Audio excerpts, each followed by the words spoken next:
광야 같은 세상 길을 걸어온 우리를 여러분 환영합니다. 오늘 우리가 함께 떠날 신학적 여정은요, 성경에서 손꼽힐 정도로 아주 극적이고 놀라운 반전을 담고 있는 이야기입니다. 바로 요나서 3장인데요.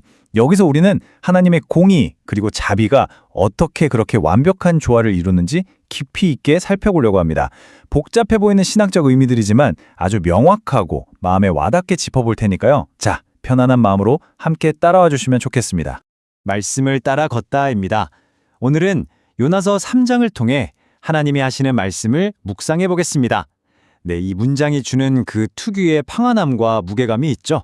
이 마음을 그대로 안고 오늘 본문이 우리 삶에 던져주는 깊은 메시지 속으로 천천히 걸어 들어가 보겠습니다.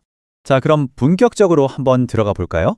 요나의 과거와 현재는 정말 극명한 대조를 이룹니다. 아시다시피 과거의 요나는 하나님의 낯을 피해서 다시스로 도망쳤잖아요. 그야말로 철저한 불순종과 실패를 경험했죠.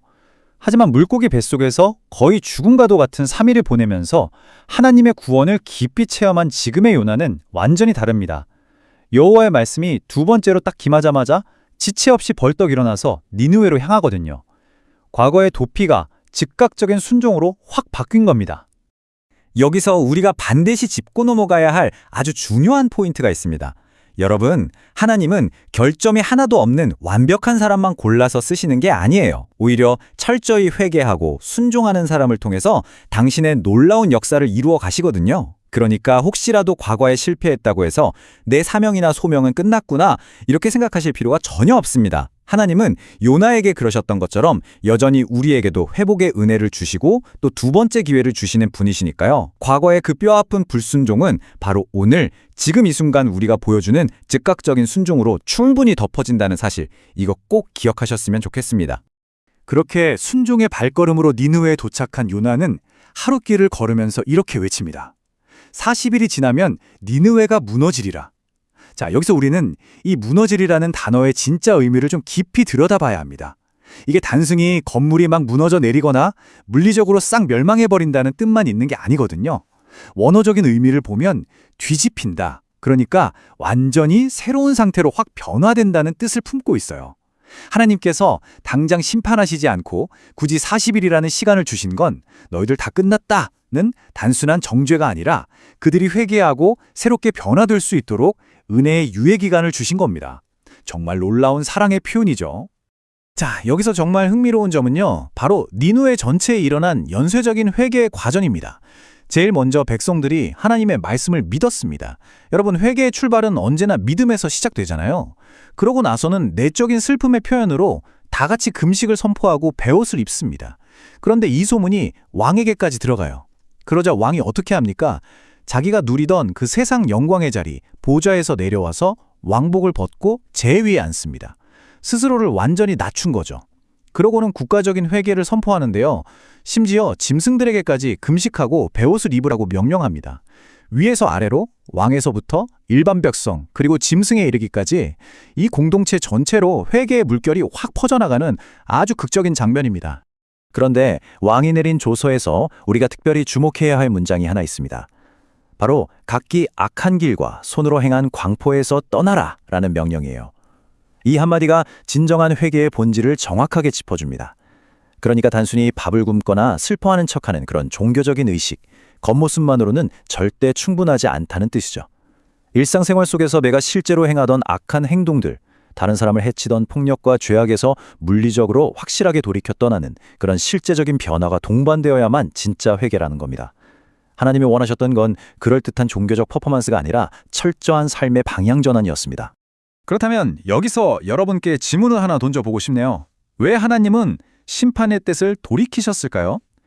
니느웨 백성들이 막 울고 있는 모습이 불쌍해서였을까요? 아니면 말 못하는 짐승들까지 굶고 있는 걸 보시고 마음이 짠해지셔서였을까요?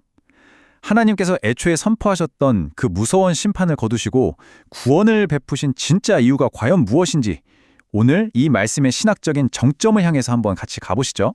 그 명확한 해답은 성경 기록 자체에 아주 잘 나와 있습니다. 뜻을 돌이키사. 성경은 하나님께서 그들이 악한 길에서 돌이켜 떠난 그 실제적인 변화를 딱 보시고 뜻을 돌이키셨다고 기록하거든요. 이게 무슨 뜻이냐면 하나님이 이랬다 저랬다 마음이 쉽게 바뀌는 변덕스러운 분이라는 게 절대 아니에요. 죄에 대해서는 단호하게 심판을 선고하시는 엄격한 공의, 그리고 진정으로 돌이켜서 행동을 바꾸는 자에게는 즉각적으로 긍휼을 베푸시는 자비, 이 두 가지가 아주 완벽한 조화를 이룬 결과라는 겁니다. 하나님은 무조건 심판에서 멸망시키는 것 그 자체보다 회개를 통한 생명과 구원의 회복을 훨씬 더 기뻐하시는 자비로우신 분임을 보여주는 아주 핵심적인 대목입니다. 그렇다면 수천 년 전에 니느웨에서 일어났던 이 놀라운 회복 사건이 오늘날 치열하게 살아가는 우리에게는 도대체 어떤 구체적인 의미가 있을까요? 첫째, 하나님은 우리의 어두운 과거의 실수나 죄악보다 지금 이 순간 우리가 돌이키고 순종하는 현재의 변화를 훨씬 더 가치 입혀 보신다는 겁니다. 둘째, 앞서 보신 것처럼 진정한 회개는 단순한 감정적인 후회가 아니에요. 내 인생의 방향을 완전히 돌려놓는 아주 생생하고 역동적인 행동입니다. 마지막으로 이게 정말 중요한데요. 우리 사회 전체의 아픔을 고치고 회복하는 길은 무슨 거창한 구호에서 시작되는 게 아닙니다. 바로 오늘 나 자신의 진실하고 개인적인 회개에서부터 조용히 싹 튼다는 사실, 이것을 꼭 기억하셨으면 합니다. 그리고 이게 기가 막히게 잘 보여주는 게 하나 있는데요. 이 모든 사건이 결국 누구를 향해 있는가 하는 점입니다. 한번 보세요.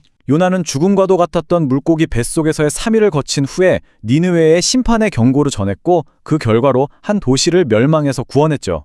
그런데 우리의 구원자이신 예수 그리스도는 어떠하셨습니까? 그분은 우리를 위해서 십자가에서 완전히 순종하셨고 실제로 무덤 속에서 3일을 보내셨습니다. 그리고 부활하신 후에 완전한 구원과 생명의 복음을 전하셨죠. 요나가 니느웨라는 한 도시의 회개를 이끌어냈다면 예수 그리스도는 십자가로 통해 온 인류의 영원한 구원을 이루신 겁니다. 요나서의 이 모든 놀라운 이야기들은 결국 예수 그리스도의 완벽하고 영원한 구원을 너무나도 선명하게 가리키고 있습니다. 자, 이렇게 하나님의 놀라운 용서와 자비가 이방 도시 니느웨 전체를 덮었습니다. 그야말로 하나님의 공의와 자비가 완벽하게 입맞춘 순간이죠. 하지만 여러분, 요나서의 이야기는 여기서 끝이 아닙니다. 이 엄청난 구원의 현장을 직접 두 눈으로 지켜본 요나, 과연 그의 마음속에서는 어떤 일이 벌어지고 있을까요? 기뻐했을까요? 아니면 화를 냈을까요? 그 극적인 결말을 향한 궁금증을 가득 안고 오늘 이 시간을 마무리하겠습니다. 다음 시간에도 이어서 4장을 살펴볼 것입니다.